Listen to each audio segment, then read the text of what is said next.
guys want to get some coffee or something? Can I get a cup of coffee? Black? Can't you see we talking? White? Even little kids in Mexico drink coffee. Well, I'm not a little kid in Mexico, okay?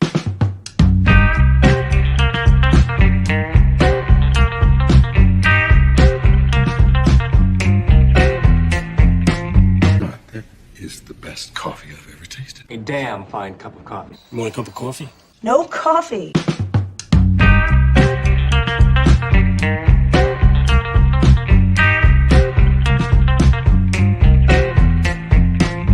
Coffee drinker, huh? Maybe we could grab some coffee? Coffee, coffee, coffee, coffee, coffee, coffee.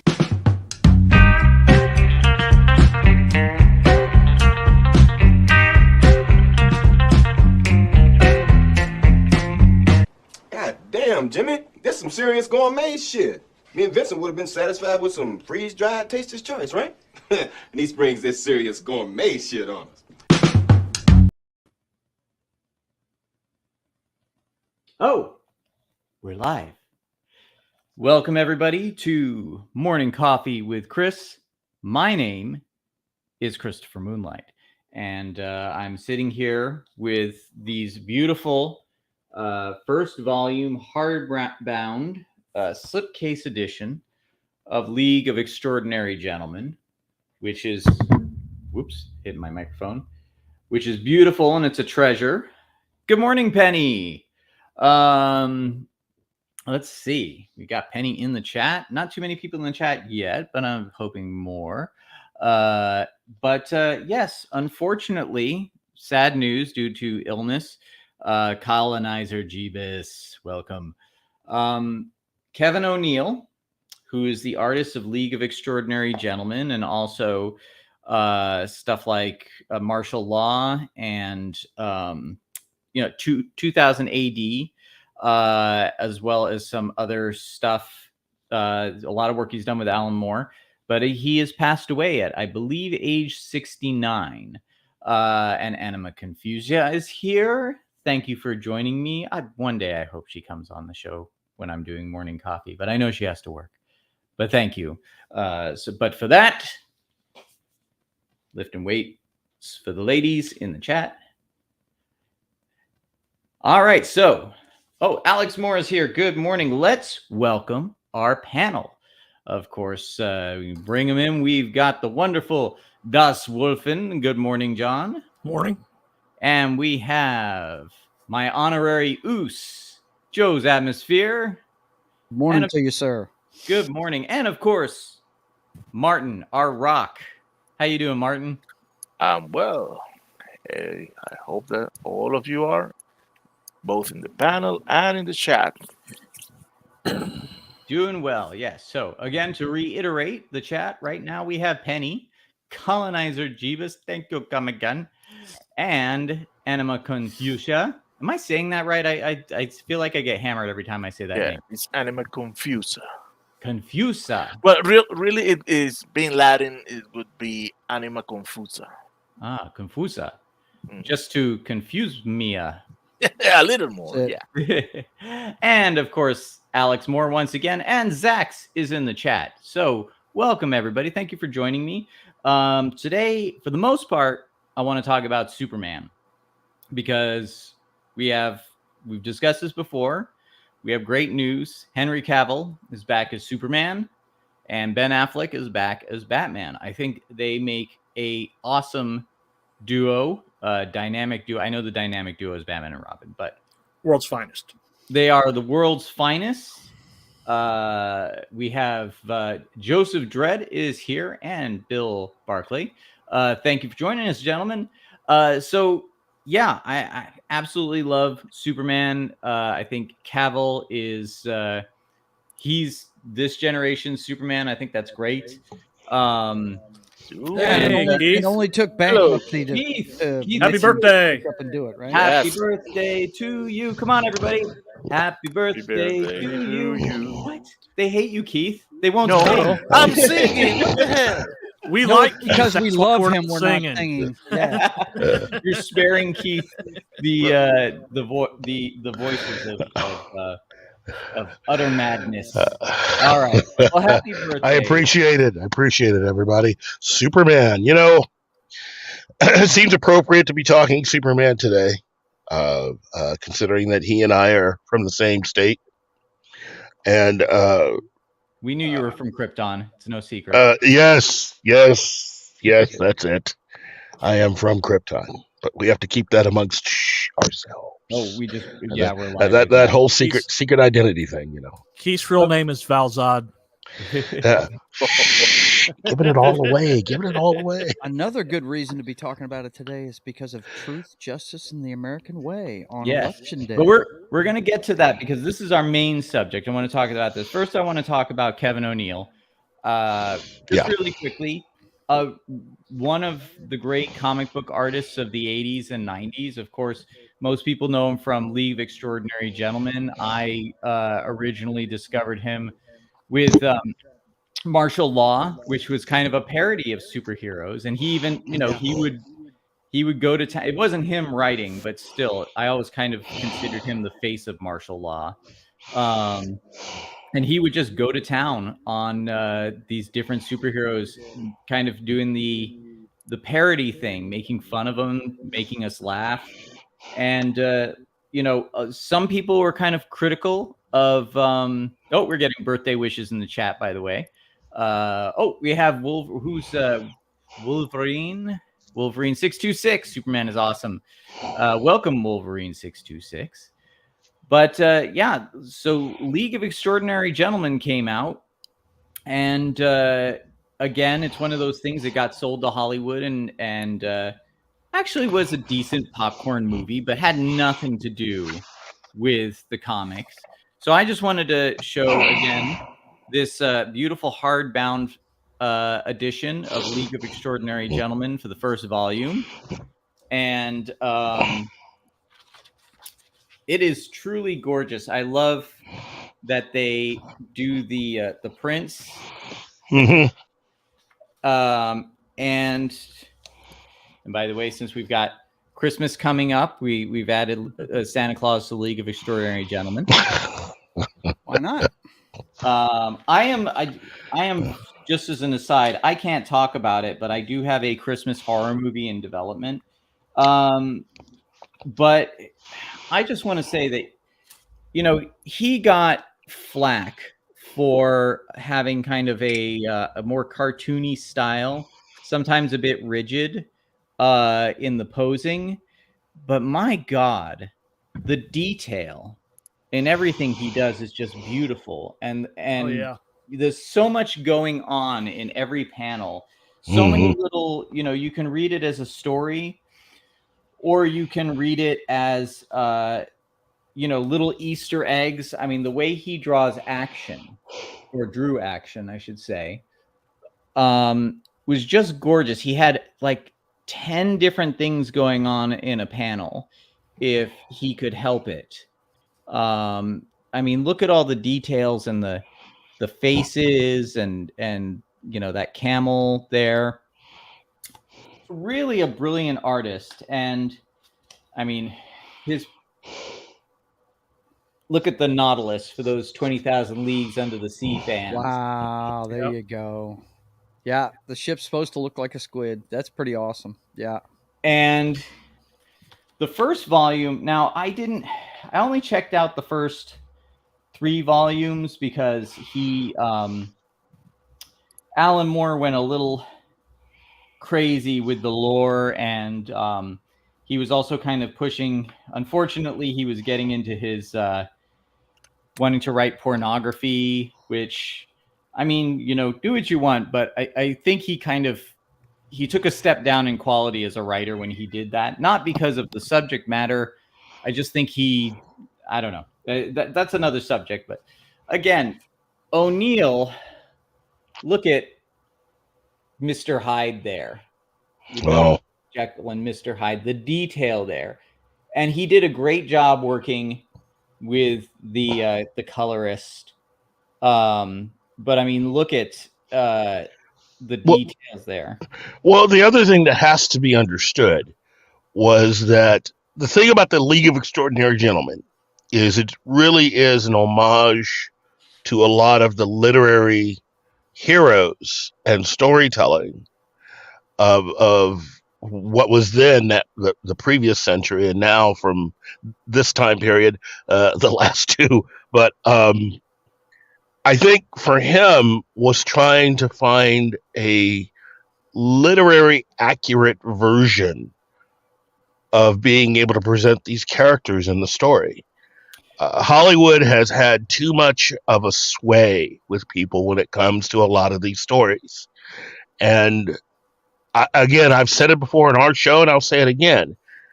If you were to try to win if somebody were to offer you $1 million in a kind of you bet your life type of thing, if you could answer questions from various famous literary novels that have been written, classic literature, especially adventure novels, I don't think hardly there's anyone outside of those, very few that actually read the books that'd be able to claim the million at all, because Hollywood has had way too much of an effect on how we see these characters, and they've altered many of those things.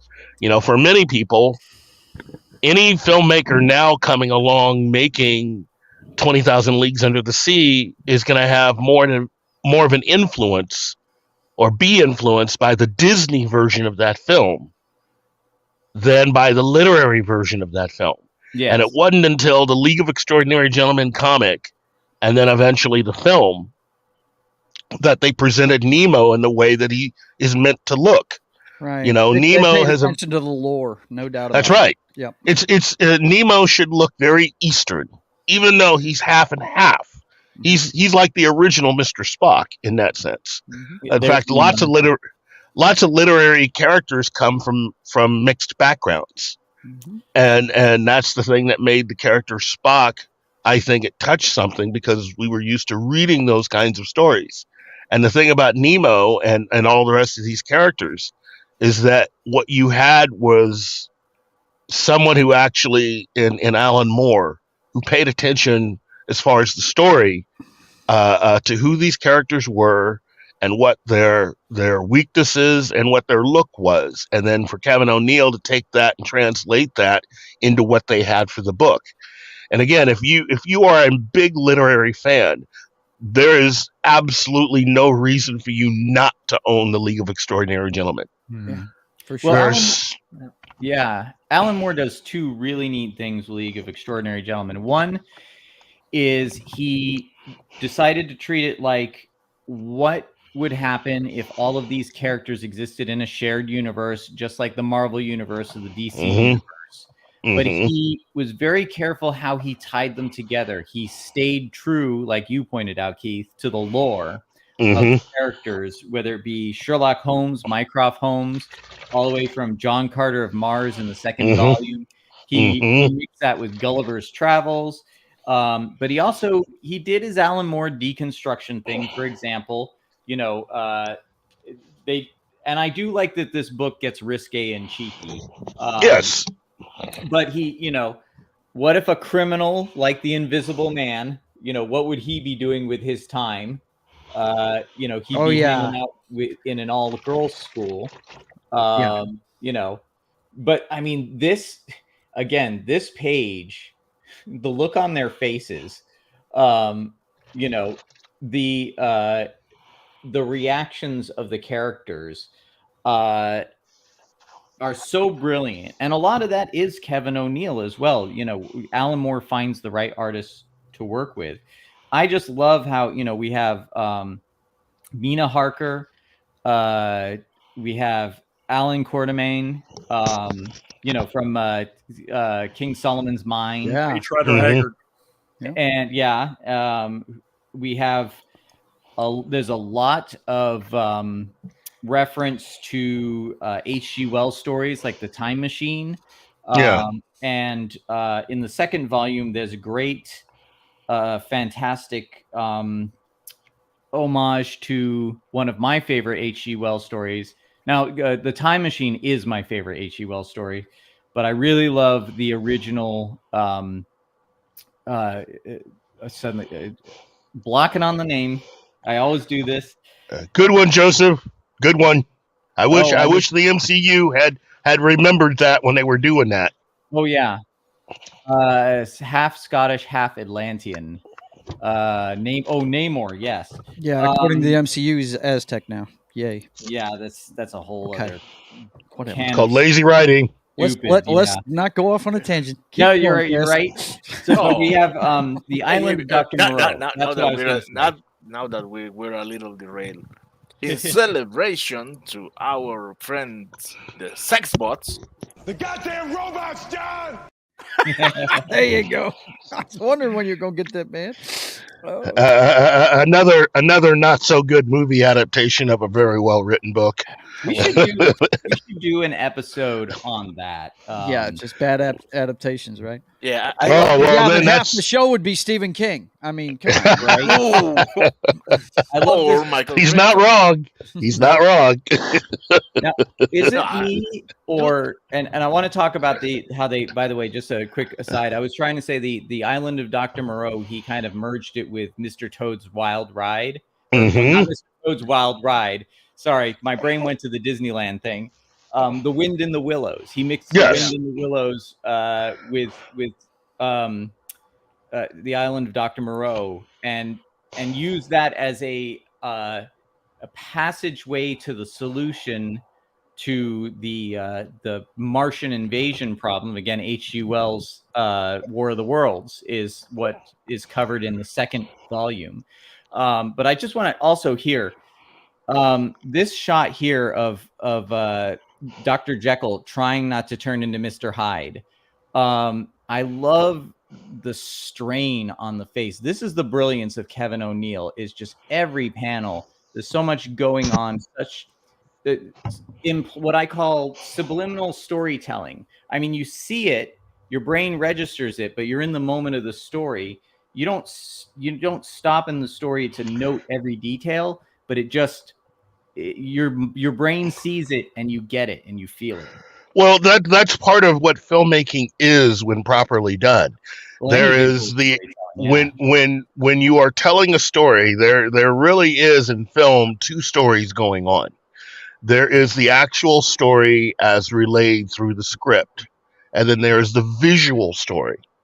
And sometimes the visual story can contain things in it that will give you even more insight into what the story is. Blade Runner is a good example of that. Mm-hmm. But also when you look at, say, something like the classic film Cleopatra, a lot of those really sword and sandal films of the 50s had a particular element as far as the glitz and the glamour and the story. When you look at certain horror films like Bram Stoker's Dracula, there's the story that you're telling, but there's also the story you are being told visually. That is so powerful. You know, even Top Gun and Top Gun Maverick.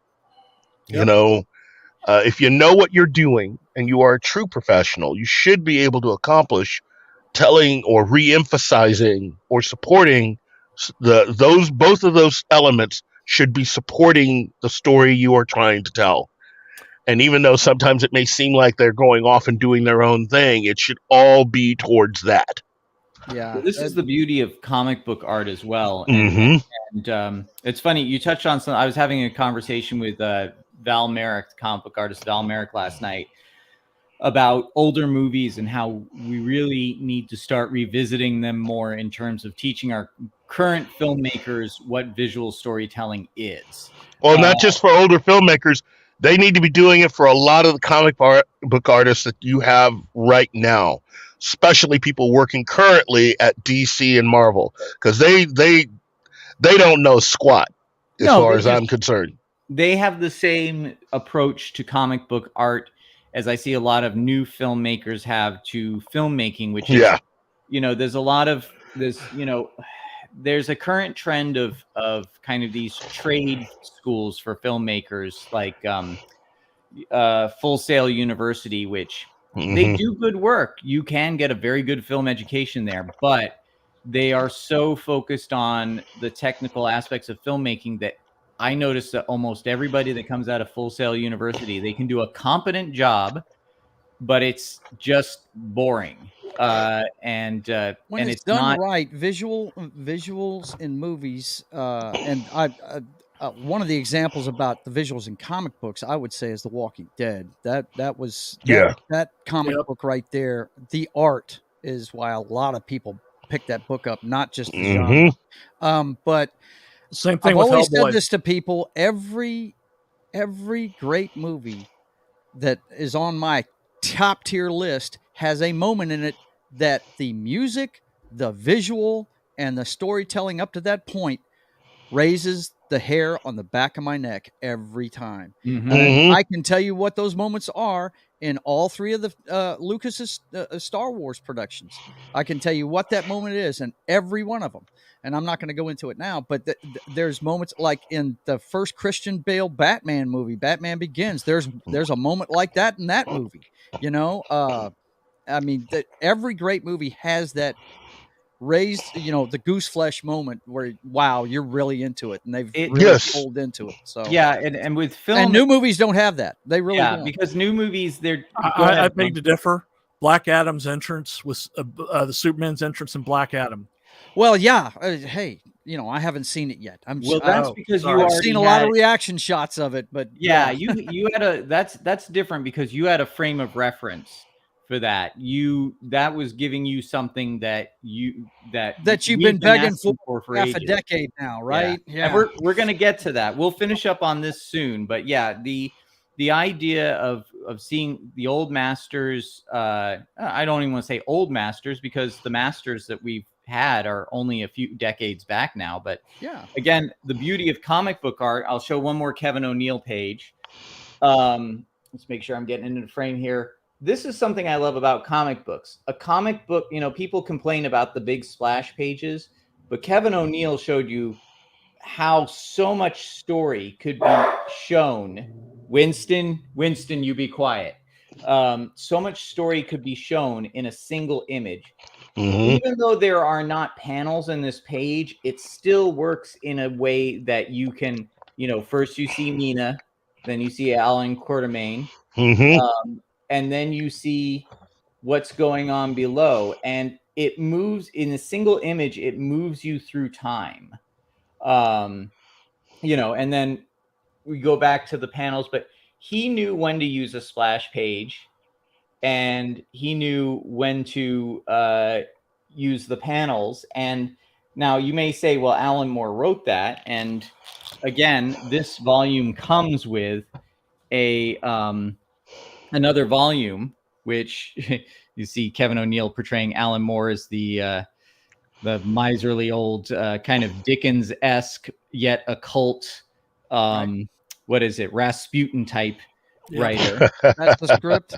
But this is the script, and you can see now. I know Gary would have words about this. I disagree with Gary. I think everybody has different ways of working, but who are we to question the script writing methods of Alan Moore?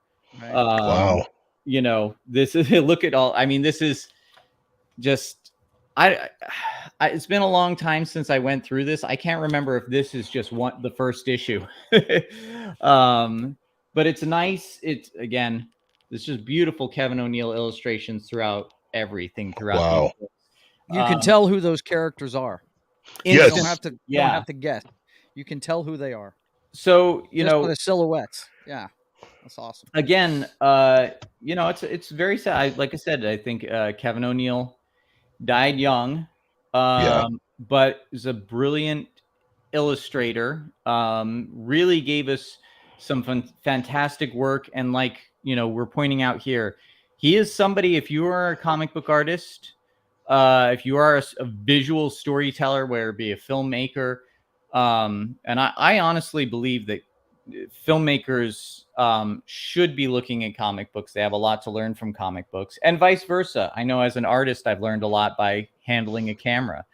But, again, this kind of just by the numbers, reverse shot technique that everyone's just kind of falling back on now for dialogue, or just, if you're filming action, just, what do we have? The Seventh Voyage of Sinbad is a classic, so much fun, the best Sinbad movie to date, and that's from the 1950s. Well, when you're talking about Ray Harryhausen, there's another genius. I'm going to do an entire episode on Ray Harryhausen. Oh, and by the way, Ray Harryhausen movies are currently streaming on my favorite streaming platform that my movie The Quantum Terror is on. Tubi has them. And by the way, did he do the original Clash of the Titans? He did. Yes, he did. Yeah, that was the Ray Harryhausen. Yeah, I think that was his final movie. I was fixing to say I wasn't sure. Yeah, it was a later movie. Jeebus is right. Yeah, another one was Darwin Cook. That guy. And if you story all day long, and I will challenge Peter Safran and James Gunn to adapt New Frontier. Mm-hmm.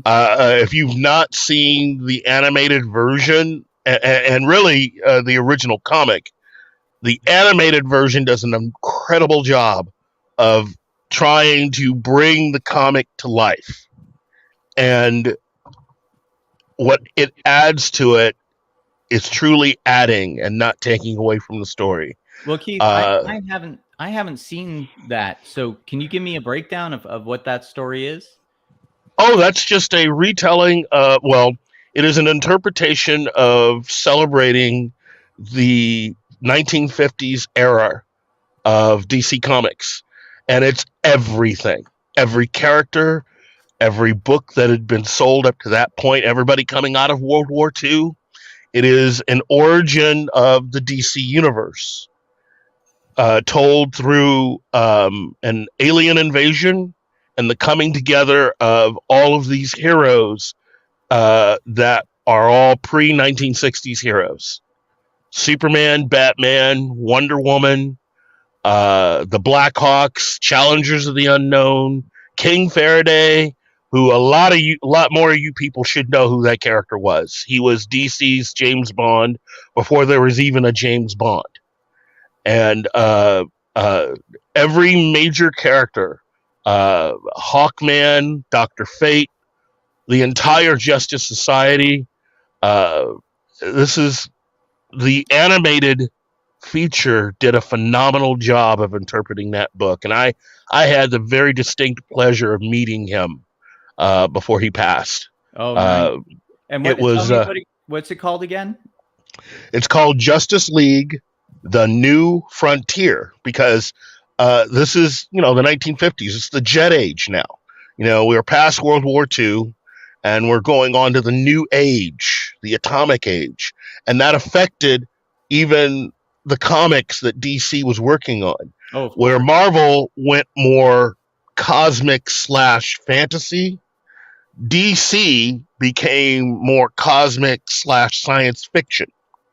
And so all of their stuff starting in the 1950s had more of a science fiction bent. Thus, when they recreated or rebooted Green Lantern, they took Green Lantern from being a hero character with a fantasy element and turned him into a hero character with a science fiction element. Yeah, that makes sense. I want to go back to just a comment, because Dragon Bricks, I think, is in the house. There it is.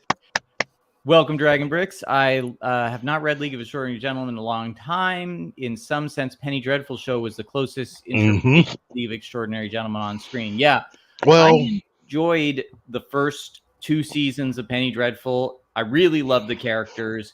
It went off the rails. Again, unfortunately, they brought it to a close too quickly. Yes. But let's see. Not a fan of Ray Harryhausen's Jason the Argonaut, though. The film just ends with no confrontation with the bad guy. Well, I believe that's because it's based on a mythological story. Yeah. But yeah, there are a lot of faults I can find with Ray Harryhausen movies, but I certainly overlook them because they're just so damn entertaining and beautiful. Points for Jeebus. Julius Schwartz. who was actually one of the people that helped to start Worldcon in New York in 1939. And he would eventually, he was an agent for many of the biggest names in science fiction as far as literature. And years later, he would become the guiding creative force behind DC Comics going into the 1950s. He is the architect, kind of the same way that Kevin Feige was the architect for the MCU.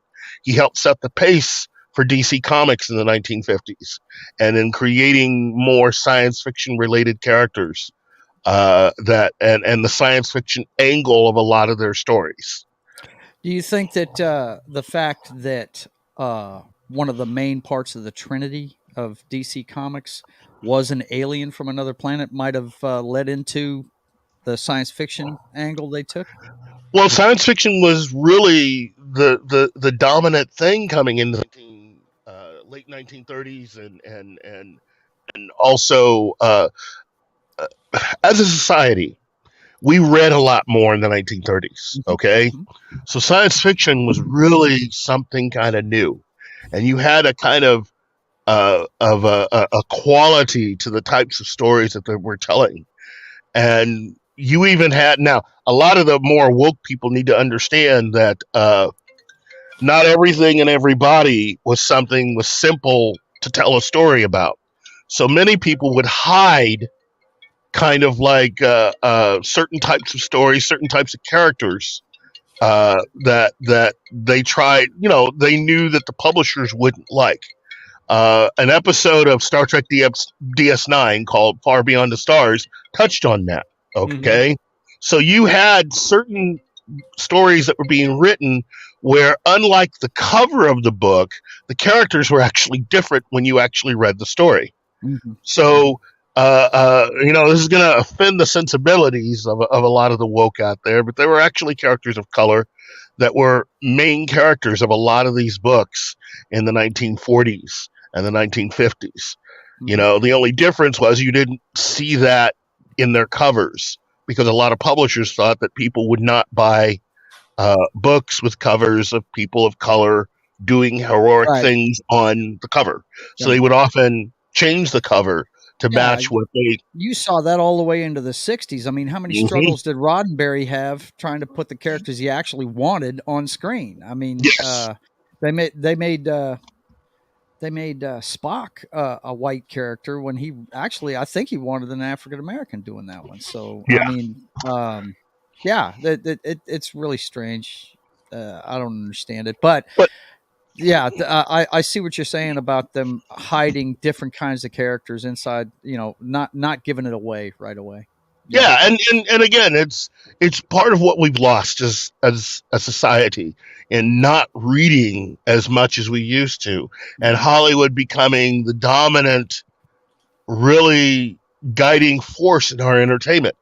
Hollywood has now altered how we've seen all kinds of things. But if you were to go back and read a lot of the seminal books, if you were to go back and try to read a lot of the seminal comics, you're going to get a slightly different take than what we've been given up to this point. When you actually go back and read, the early Batman books, you can understand why a book like The Dark Knight Returns is important, and you begin to understand where a lot of that came from. And when you look at a lot of the films in the 1950s, you can understand better what Stan Lee was going for in the 1960s as he was creating the Marvel, as he was co-creating the Marvel universe. It was overrun with monster movies and science fiction stuff. So and he was very cognizant of the fact that he wanted to create stories that he could not only create commentary on the times, but still give kind of a guiding morality to the readers, which is, and Keith, you said people aren't reading as much these days. Actually, readership is higher than it's ever been, probably due to the fact that we have a bigger population now. But again, this goes back to the issue we had before with the movies and the comics. The quality of what is coming out now is diminished. And by the way, just to again acknowledge people in the chat, we have Tin Man is here, and also Slasher Fred I love the classic Superman TV series with George Reeves with the iconic opening theme. Yeah. So let's talk about Superman specifically now, because of course we have Zaslav and Cavill talking Can I about. say one more thing about your League of Extraordinary Gentlemen? Oh yes, Can sir. I say one more thing about that? MCU runners and Warner Brothers guys that are trying to put this stuff on screen, pay attention to what they did with that book. Pay attention to the lore. Don't tick us off, because we're not going to buy tickets if you do it. There is room to remake that properly without having to change any of the stuff from the comic. Well, I'm just saying they need to go back to the comics, see what's great about that, and put it on the screen. It's not hard. That's what the guys that made League of Extraordinary Gentlemen did. They went to the source material and put it in the book. They didn't break the characters. I mean, that's a whole. I mean, of course, then we're getting into Alan Moore's opinion on movies, and it's funny how I'm already seeing articles coming out where they're trying to twist. Well, Alan Moore's not happy with the Watchmen TV show, but it's not for the reason that you would actually think. It's like the reason you think is exactly the reason. It's because he knows it's crap, and he doesn't want people messing around with what he created. And he also wants to acknowledge, which is something I'm very much a proponent for. He wanted to tell a story in the medium of comics, and and yes, characters can translate over. I don't expect the movies to be exactly like the comics. I mean, if you're interpreting a story, I understand the need for that. But in terms of like the MCU or the DC universe, of course, we're going to shape things a little differently to fit how we tell stories in movies. But what I think is truly important, let's see, they did ruin the Watchmen TV series. I mean, it was bound to fail, and I didn't even care about it. Whatever. But didn't even watch it. I didn't either. The key is to Peter Venkman fan site is here. Anyway, the key is to distill down the core components and values of the characters are, and tell stories based on that. And I think right now we have a society that a lot of the youth have been cut adrift because they are not being given characters like we grew up with that have are shown what a person of integrity, a hero, an idealized version of what we can be is, and so that they try and emulate that in their own storytelling and in their own life. This is what I mean about characters and stories not being I know, Keith, hold on a second. Useful. We don't have useful characters anymore. Alan Moore thinks the audience should be given what they need, not what they want. I think there's no way you can know exactly what the audience needs on any given day. I think it's a bit presumptuous, but try and make useful characters. And that's what I love about Superman. But go ahead, Keith. And to support what you're saying, I'm looking right at Marvel here. There are a lot of characters at Marvel that have not been brought to bear in recent years, over the last 10 years, whom a lot of the newer readers, or I should say the newer writers at Marvel, have completely ignored. And at the top of the list is North Star. North Star is the embodiment of everything that they are fighting for. And yet, they don't use him at all. It's like the character does not exist. That is my number one reason why I think everyone currently working at Marvel is full of shit. Because they refuse to use that character. There are characters there. Look, it's an insult to everyone that had worked for years prior to this current crop of people to provide and create characters covering a wide spectrum of backgrounds and beliefs. And if you refuse to use those characters just to push the story that you're going to be the first to do A, B, C, or D, you are gravely mistaken.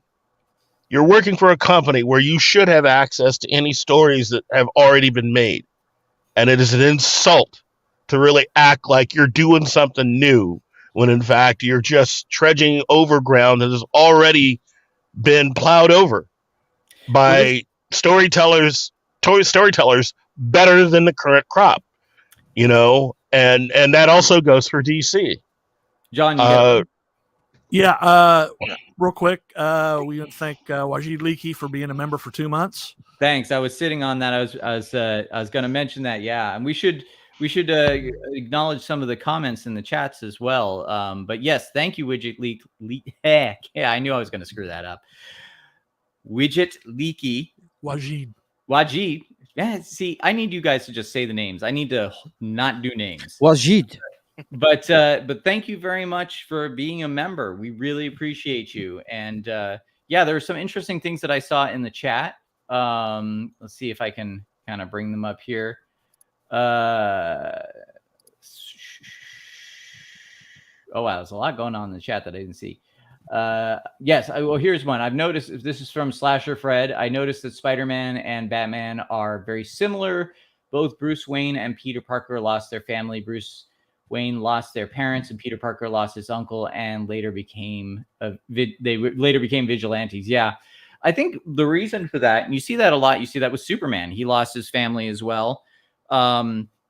You have this idea of the moral guidance that you are given is kind of like the mentor figure, and this is a big part of the hero's journey in Aristotelian storytelling. Is your mentor is there, and then at a certain point you are then deprived of the mentor in some way, and then you have to learn, you have to grow in a way that you take what the mentor has given you and continue on. But you're kind of, it's kind of like leaving the dock.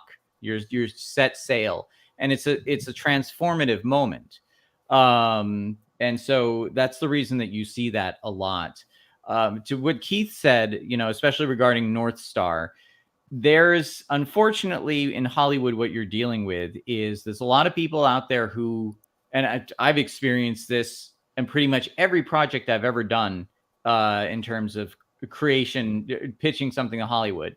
Everybody wants to put their fingerprints on whatever it is that's created, so they have something they can point to and say, I made that change, and that's the reason that character or that story is the way it is because I did that. So when you have a character like North Star, first of all, North Star kind of is still something that a lot of people right now in Hollywood unfortunately don't value, which is still a hero. He still has a moral compass, and he still works to do the right thing. He has character quirks, he has flaws, but he still at the end of the day is trying to be a hero. With a lot of what we're seeing right now is they're trying to, first thing is they want to ignore him, because if they acknowledge him, then they can't make a claim that you see them making a lot, which is, I was the first. My character was the first. And you see a lot of gay characters, female creators, black creators of all sorts of different ethnic. Me and words. You think being a writer, I'd be able to pronounce things, but they have to ignore them because it's part of their narcissism, their sociopathic tendencies to need to be the first. So, what Keith said, and I hope Keith comes back, or I hope he's listening, it's very astute, and that's the reason for it. But I do want to go back to get into actual Superman, because I feel, and again, what Keith said. Oh, and one last thing about what Keith said. Another reason that they don't want to use the stories that are so good that we love and would make great movies is because then they'd have to pay the creators. Even I was talking to Val Merrick about Man-Thing in Werewolf by Night, and that they renamed him Ted.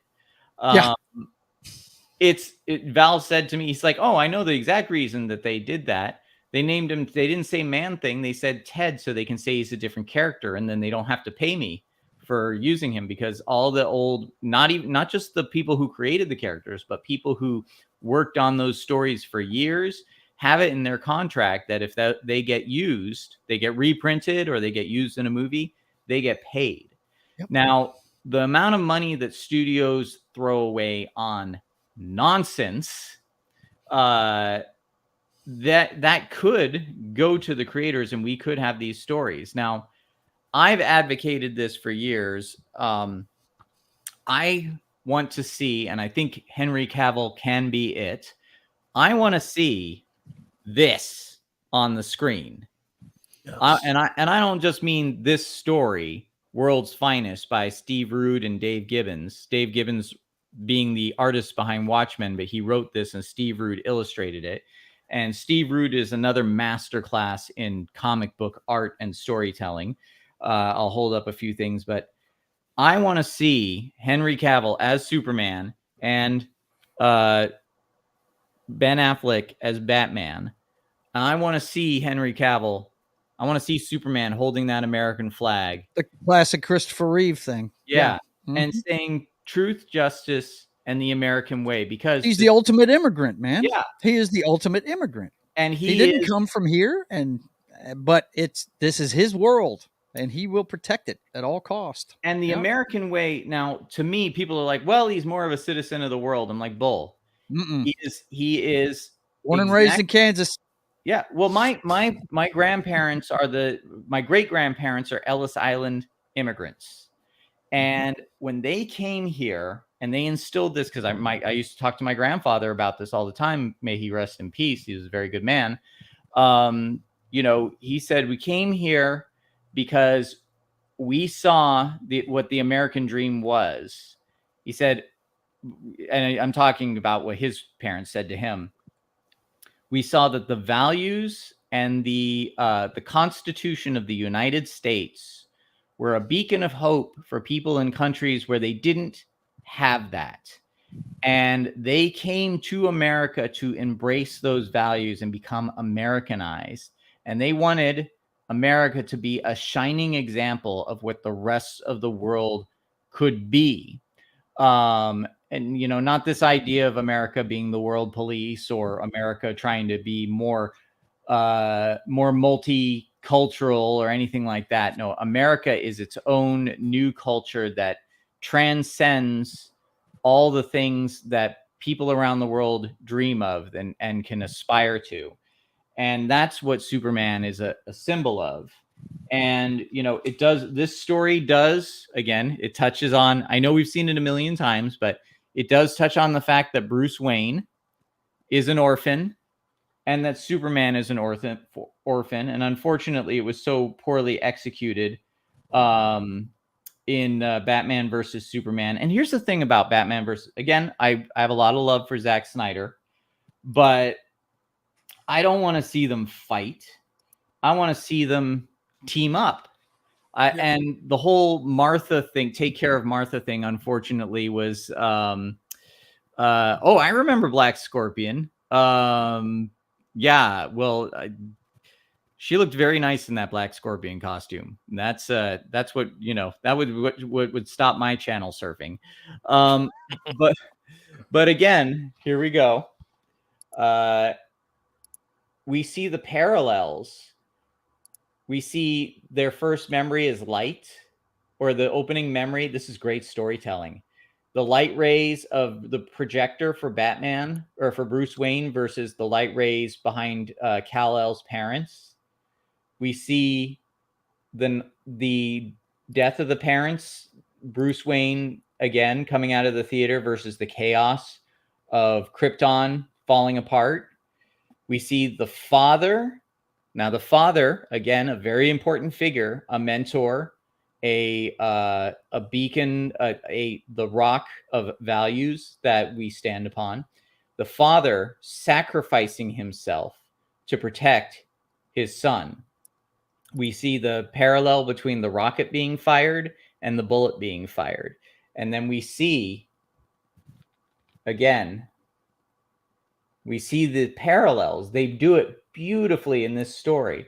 And we see both that Bruce and Clark are waking up from this as if it's a dream, that they share a very similar experience, and therefore it gives them similar values.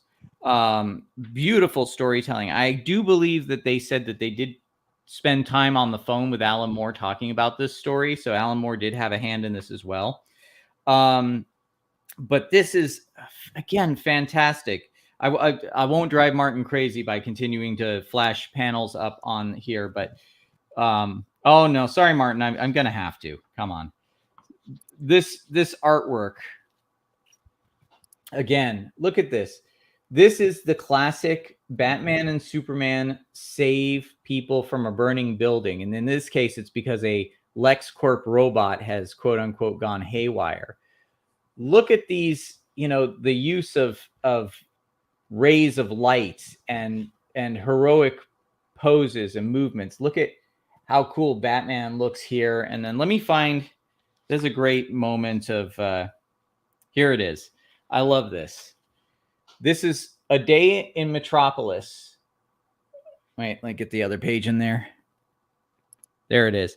A Day in Metropolis. I love this girl with her Walkman, and like she's gonna go roller skating, and then Superman flies by, and you see this bus out of control, and then you see Superman in action, just being a hero, and then you see something very interesting, which is that one of these characters, just the whole movement of him, getting hit by Superman, and I love that last post there.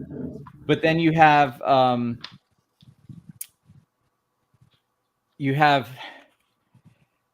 him taking the criminal into the police station, and then Lex Luthor's attorney shows up, and you see Superman getting angry and burning holes with his light rays into the business card of the attorney. Referring to series in Sci-Fi Channel during the early 2000s, I had some former Playboy models playing a lot of characters. I had Adam West and Frank Gorshin playing villains. He's talking to Jeebus, yeah. Anyway, there's a number of movies of Black Scorpion too.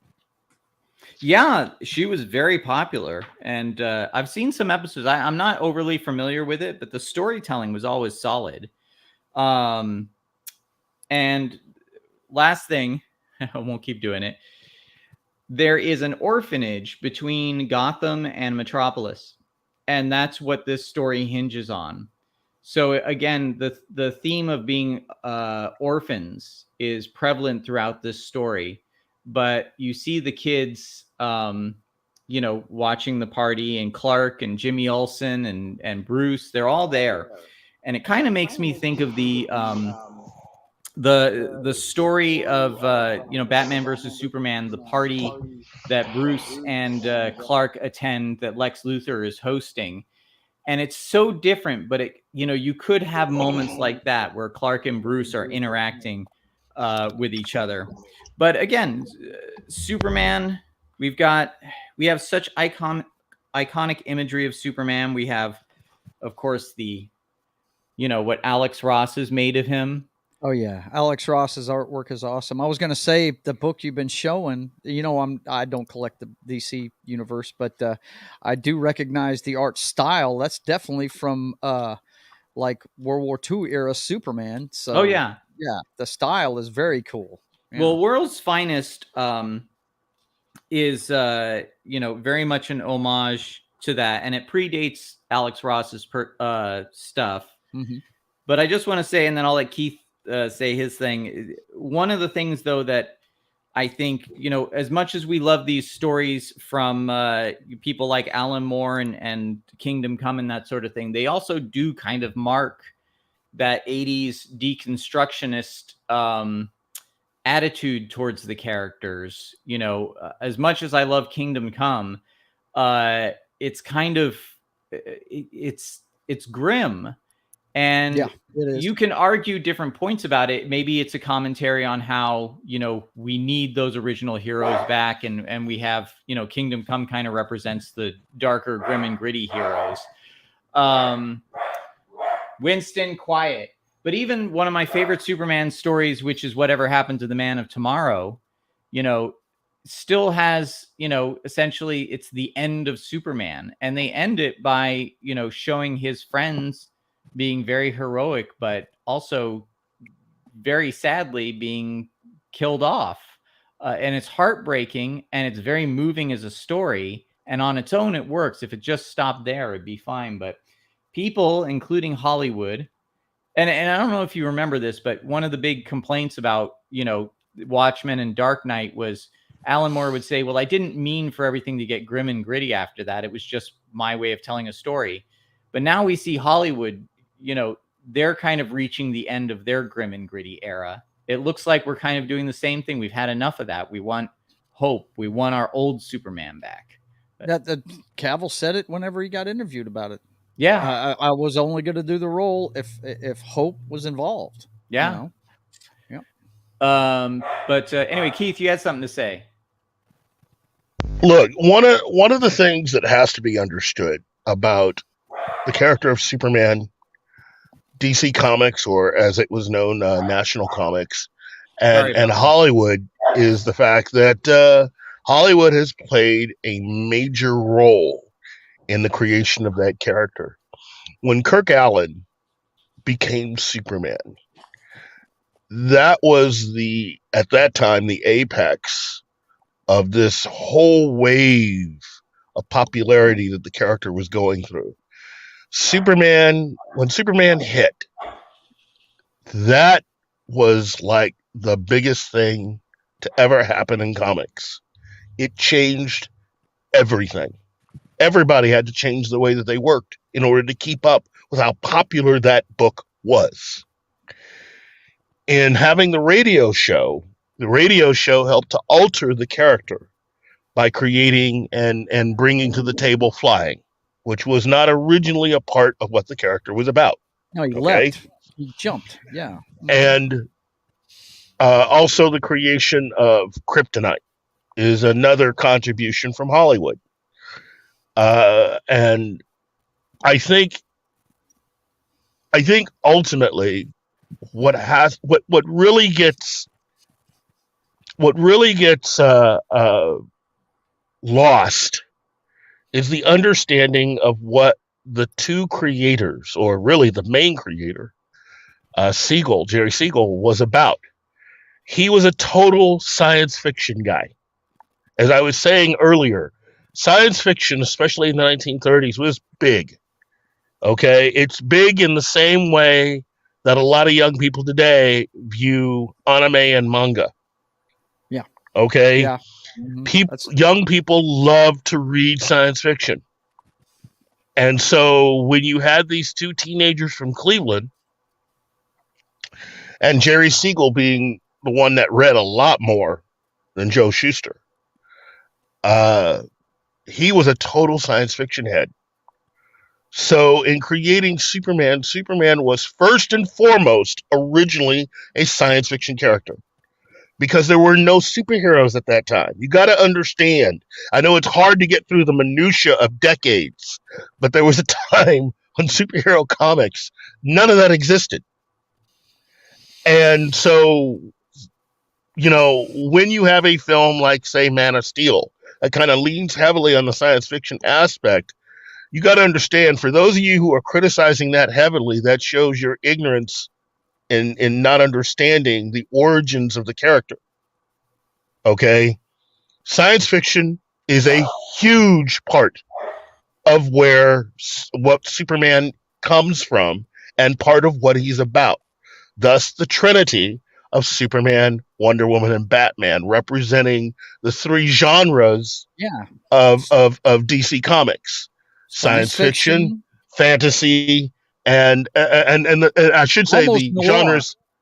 Yeah, noir or crime comics, because those were the types of comics that were popular in the 1930s going into the 1940s. Okay, so Superman represents science fiction. Now, eventually, he became a symbol for hope, but that was an evolution of, not the original part of the character. Well, this is something that I think is important too. Is the evolution was natural? Yes. Yeah. Well, I should say it was natural in so much as that there were things that happened in those years that kind of pushed everything towards that. Now, part of it was the fact that we had a war. Another part of that was that something that would eventually we wouldn't really see a lot of until nowadays, which is a lot of DC people quit their jobs, or a lot of National Comics people quit their jobs in order to work on the Superman stuff in Hollywood. That's not something that not a lot of people know. The Superman movies that were done towards the end, when they hired Superman #2, George Reeves, I'm sorry, with an S, because he's pre-Christopher Reeve without an S. Right. Once he got hired, that was putting everything on the road to creating a Superman television series. And that was with the full participation of people that had actually worked for National Comics. Now, up until that time, and this is going through even a lot of what you would see with the Batman 66 series and other shows, you didn't have the kind of participation in later television shows and Hollywood adaptations that you had with that show. And that show was a cultural phenomenon. It was as big as any television show that you would have be a hit today. A Game of Thrones, a Walking Dead. That show had a legion of fans, and one of them being Richard Donner. Mm-hmm. So when Donner talks about being a fan, he really is talking about the version of Superman that he grew up with, which was a combination of the original comics of that period and of the George Reeve, I should say the crossover from Kirk Allen to George Reeves. Mm-hmm. Reeves, man. Yeah. And so there's a lot involved. And unlike with Batman, as an example, Superman fans love all of the previous actors who have ever held that mantle.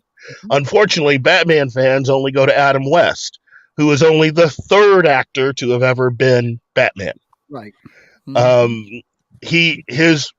His act is mainly based on kind of making fun of the way the comics were written in the 1950s. Mm-hmm. Okay. And so it was Superman. It was kind of the Batman 66 was a kind of a stoner show, you know. Yeah, it was. Well, it was a product of his, but what they were, the quote so-called creator of the show was taking all of his cues from the books of the previous decade. Mm-hmm. And that's the reason why they were kind of campy. So. Yeah. The books of the 1950s were very campy. Okay. But unfortunately, the Batman comics of the 1960s weren't that at all.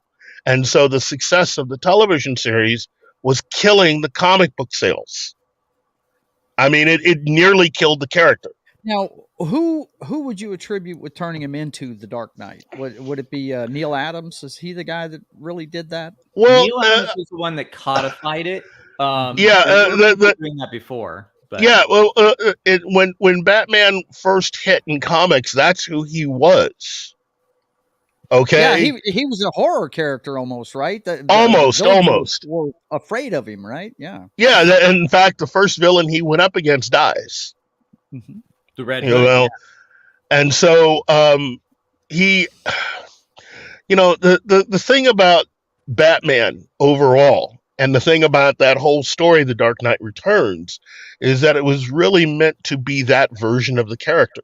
Mm-hmm. That's really what the comic book is about. You got to remember, this is 1985. Mm-hmm. So when you count backwards from 1985, the version of the character that you see in The Dark Knight Returns is in actuality the character that you were first introduced to in 1939. Mm-hmm. That's who it was. And so thus the violent nature of that character. The fact that Alex Ross is badass. That's just all there is to it. But to get us back to Superman was always a character that was equal parts the fantastic, almost a dreamlike character, very much, I think, also inspired by kind of the Greek myths, when he first meets Lois, and she's afraid of him, his words to her were something that they ended up using in Donner's Superman, which is, "I'm a friend." Yeah. But that doesn't take away from the first villains that he fights. Were really just a slumlord and a domestic abuser. Mm-hmm. Superman is a character of the people, even though he's not one literally of us humans. I thought it was interesting that you said that people, you made a great analogy there, that people struggle with different actors that have played Batman, but they universally love everybody that's played Superman. That's right. That's pretty interesting. Even he keeps showing the Alex Ross stuff. How cool was it to see Brandon Roth play, even though it's CW stuff? But I really dug the fact they had Brandon Roth playing dual parts in that show, and he got to play Kingdom Come Superman. I thought that was cool as hell. The thing about Brandon Roth is that he's one of these guys that really is a truly nice guy. Yeah, he is a truly nice guy. It does, yeah. Mm-hmm. And he is every bit, you could tell from the way that he carries himself, he's every bit the kid that grew up in Iowa, because he's an Iowa guy. Yeah. And he wears all of that with him, and it works. And it's the same thing with Henry Cavill. While he may come from England, Henry Cavill didn't always look this way. He as he said, he was a fat kid growing up, and he was a fat kid that got healthy and started getting into acting, and he goes and starts. This is a guy who had enough talent to almost become James Bond. He almost made it. Almost. He was not. He was, and Daniel Craig didn't beat him by very much, but he beat him. I'm happy to have him as Superman, though. Me too. If you got to give me a choice between the two characters, put him in as Superman. Superman is more important to me than James Bond. But unfortunately, the people that had been running Warner Brothers prior to Zaslav getting there weren't people that were really fans of any of that stuff. And again, when you think of it, what reason do you have to go out and do a deal with The Rock? Don't. And to have stop it. Stop it. and to have Henry Cavill in the wings, given the way that he interacts with the public. Because look, I know this is going to sound controversial, but you got to go with me on this.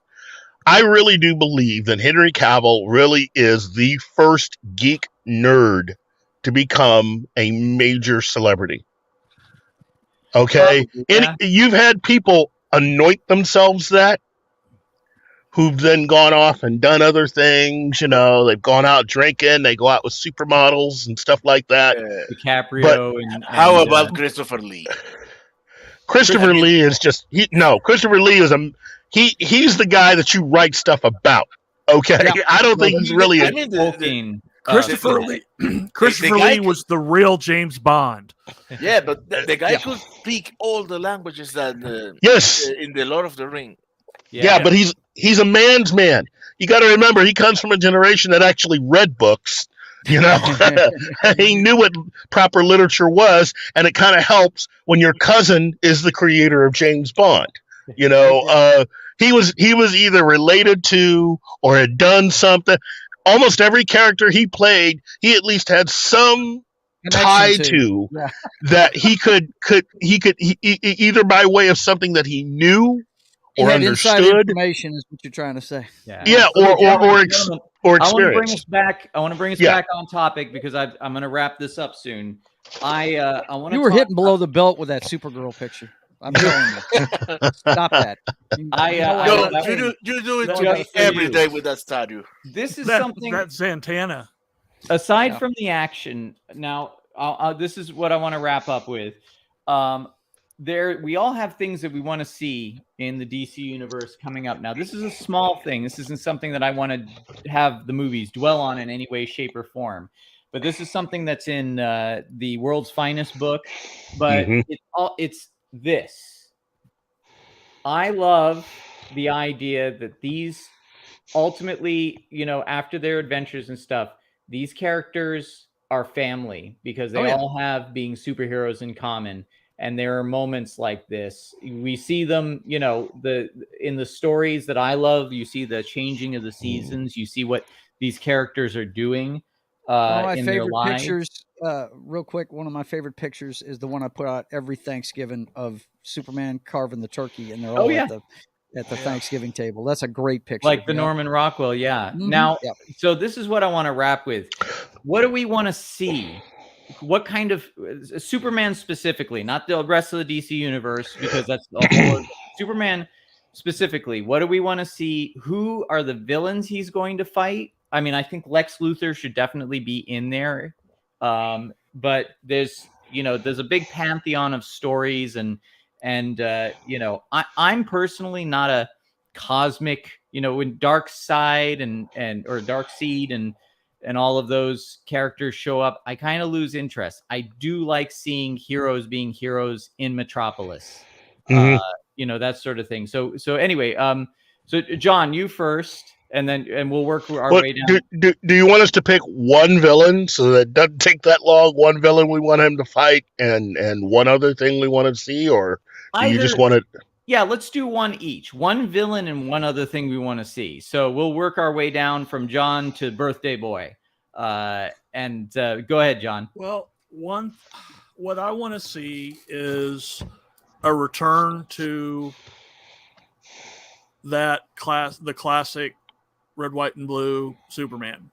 I want the Superman I grew up with. Because the current comics, they have him getting taken or violated for a year, and going through trauma and this, that, and the other, and that's not Superman. No, that's what they want to do with Superman because they're malevolent. Yeah. So I want to go. I want both the comic and the movies. I want to see a return to that because I've always been the big 4-color good guy versus bad guy kind of guy. And as far as villains, he's going to be the villain of Man of Steel 2, and that's Brainiac. All right. Yeah, Brainiac is a good one. Definitely. All right, Joe.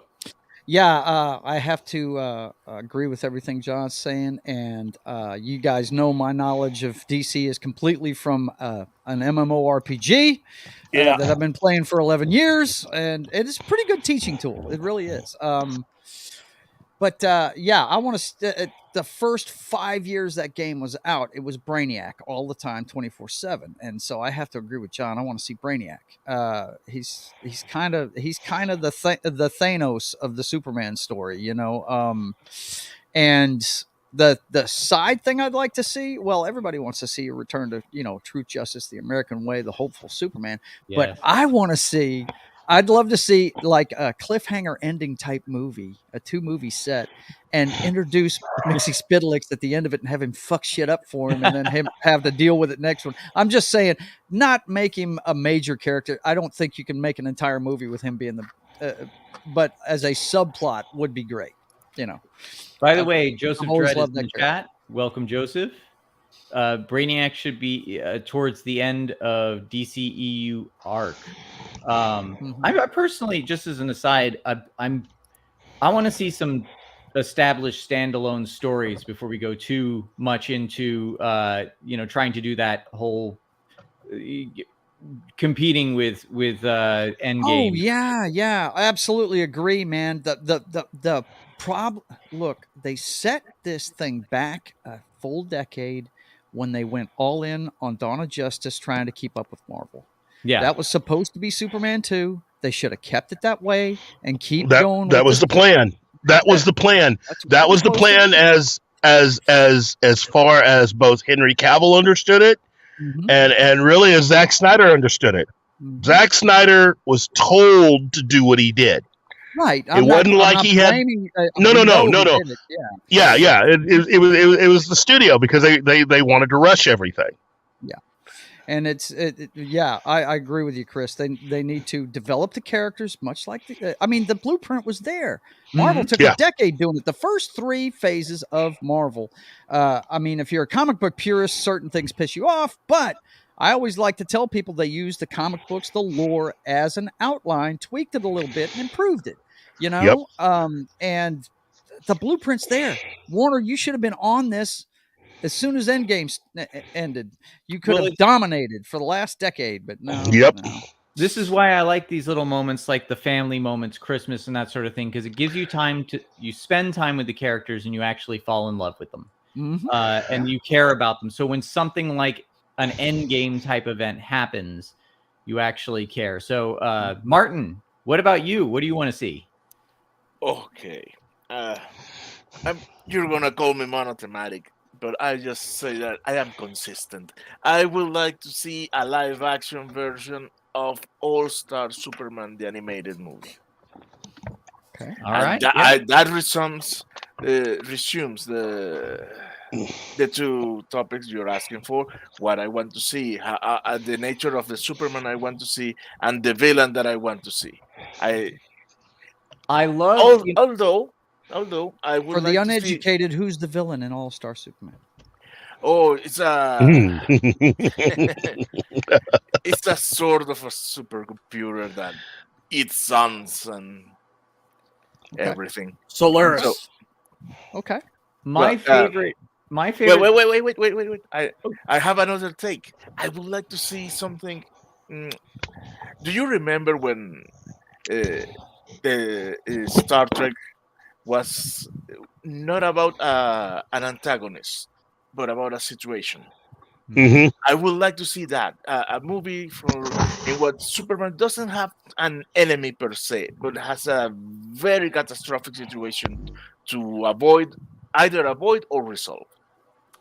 There was, they've done that before. Like, I forget the name of the arc, but it was a force blotting out the sun that was threatening the entire world. Yeah, that's Solaris.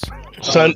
Yeah. Okay, but there was they did it in another comic, but with my favorite moment, I just want to say in All-Star Superman was just a little thing, a little bit of genius storytelling about Lex Luthor. Yep. As a character, where Clark Kent is interviewing him, and Lex Luthor, in his narcissism, thinking that he's the smartest man in the world.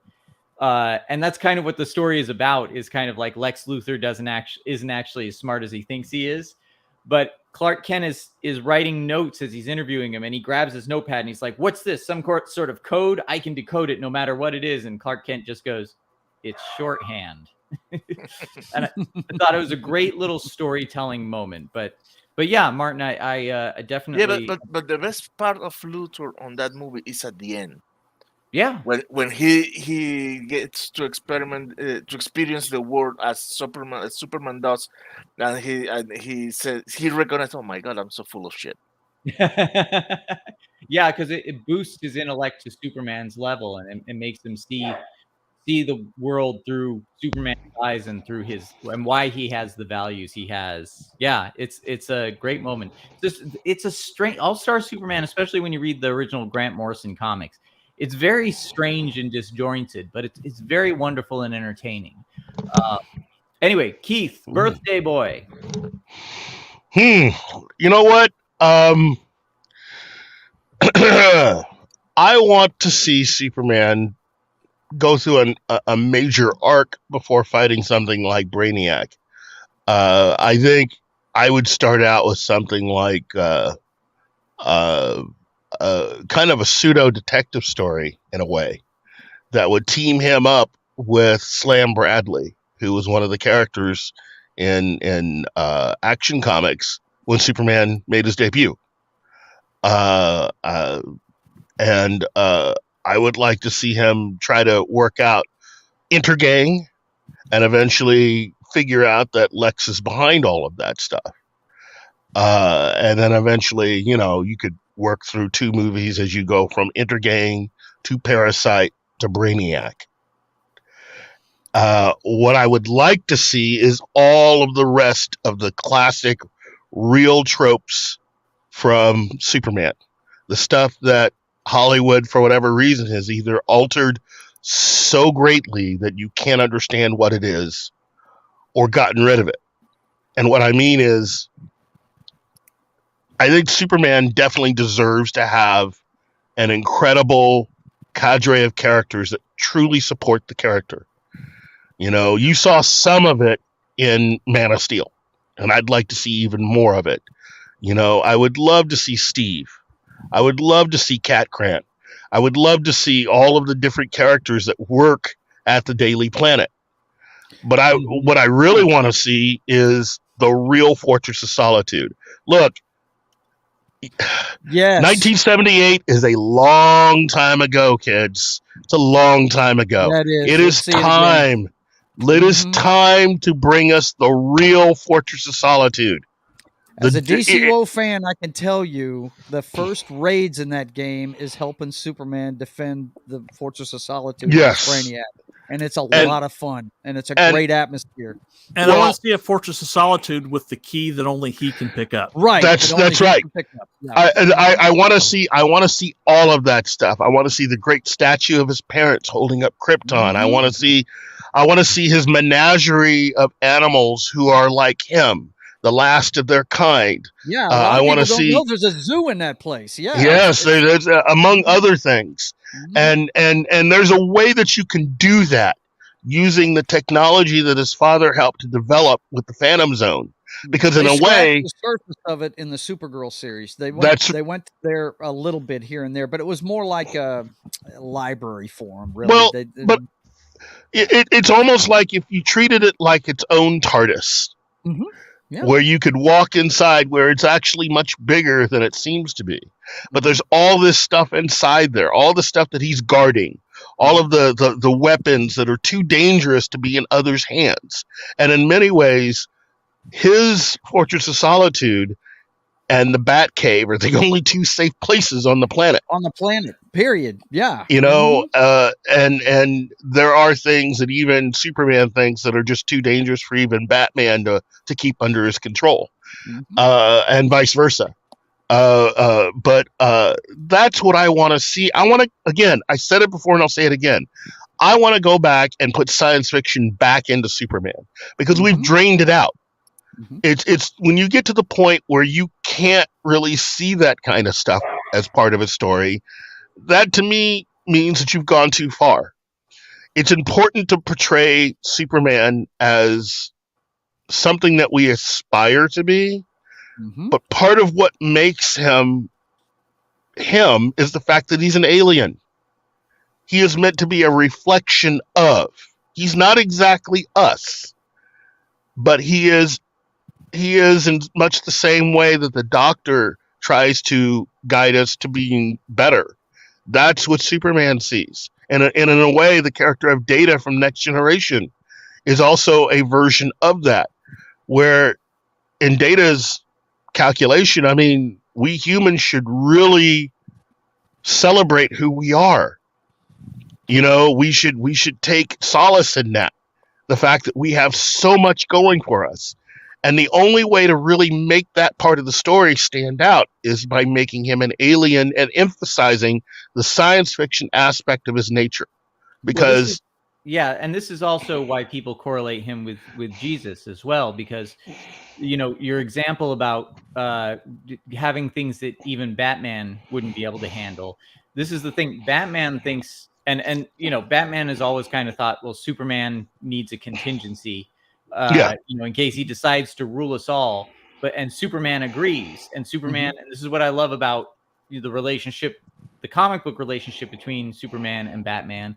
So Superman is willing to trust Batman with that contingency. He provides it for him and saying, here's some kryptonite.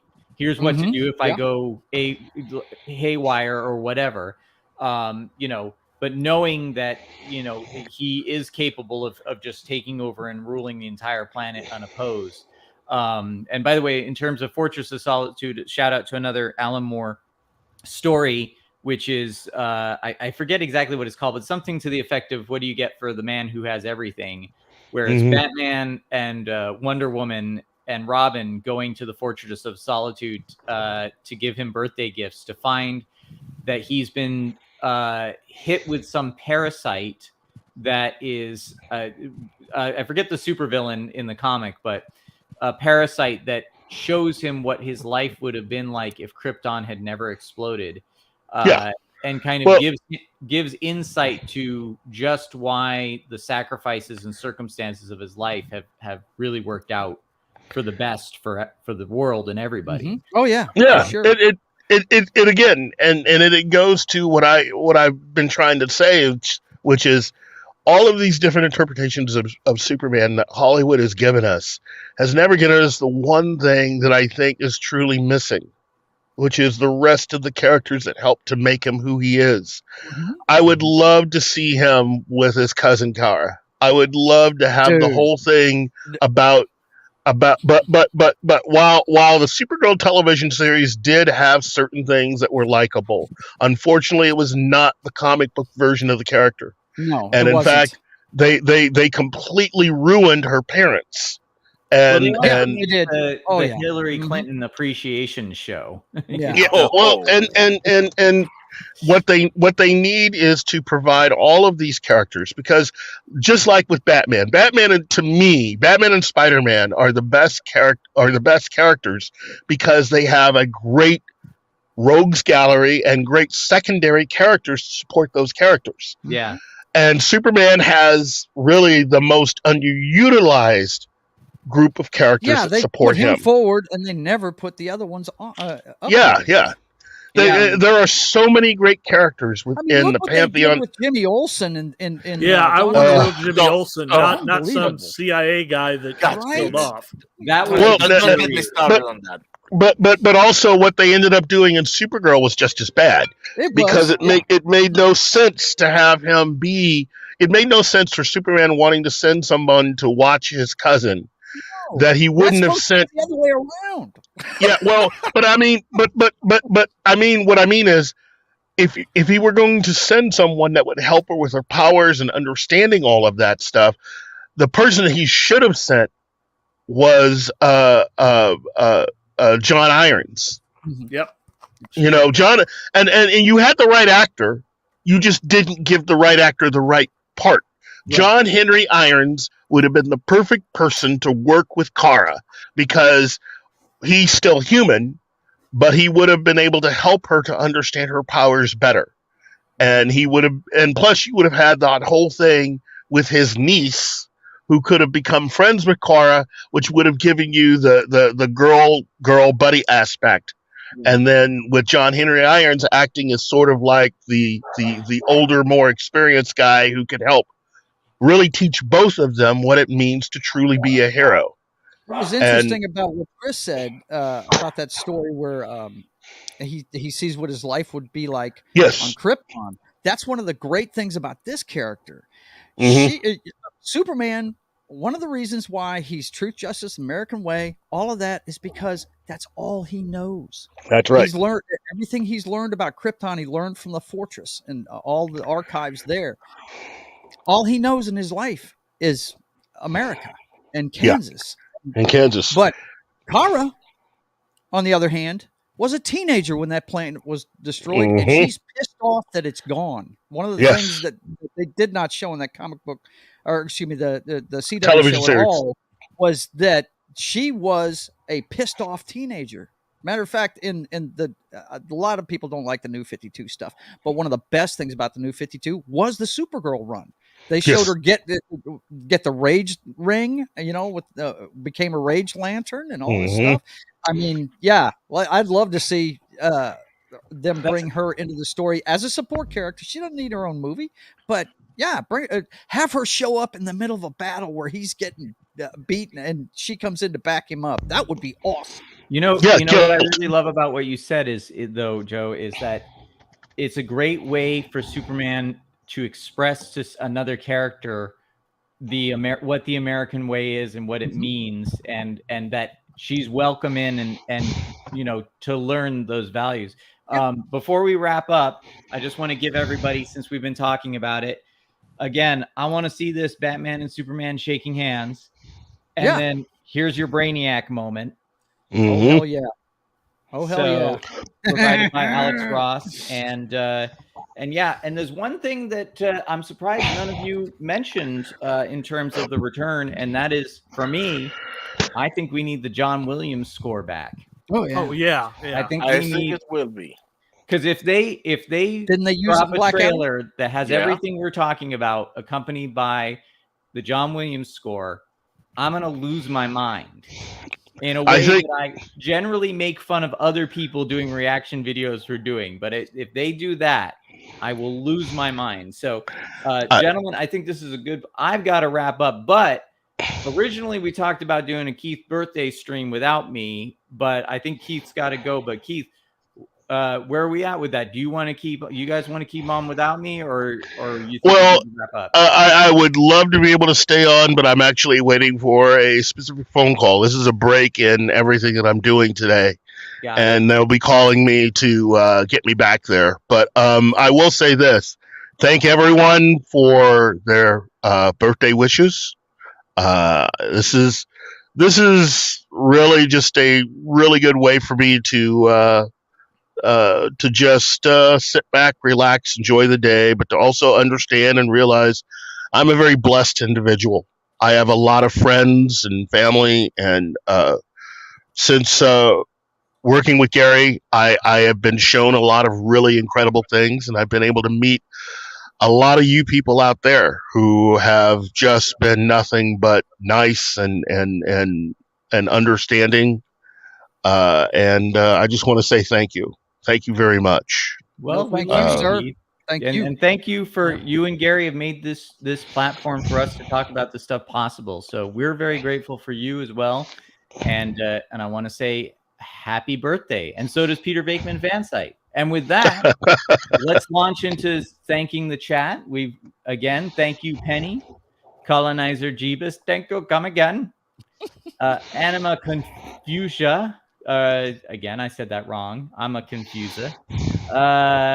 Alex Moore, Zax, Joseph Dredd, Bill Barkley, Wolverine 626, Dragon Bricks, and Tin Man, Slasher Fred, Peter Venkman Fansite. And are we missing anybody? I feel like there was somebody else.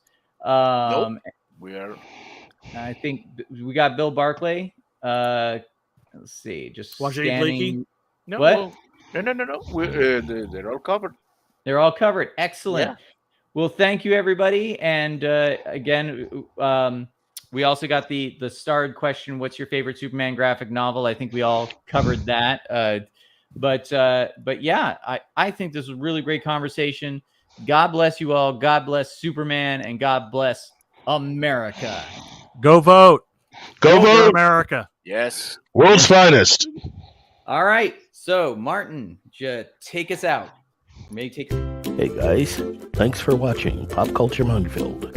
If you've enjoyed the show, please make sure to like, subscribe, and don't forget to click the bell icon for updates on our shows and channel. Also, please leave a comment, and we'd like to know what you thought of the episode, as well as letting us know if there's something you'd like us to cover in a future episode. Don't forget that you can become a member of Pop Culture Minefield now.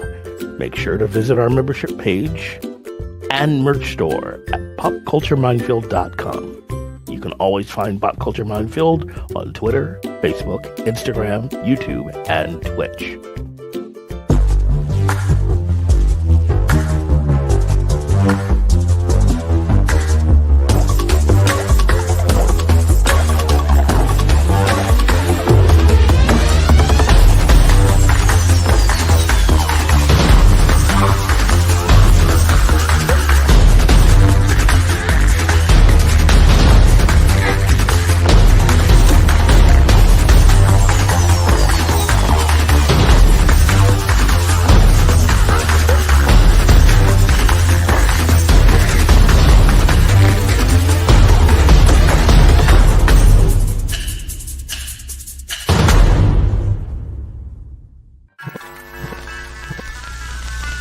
Y'all come back now.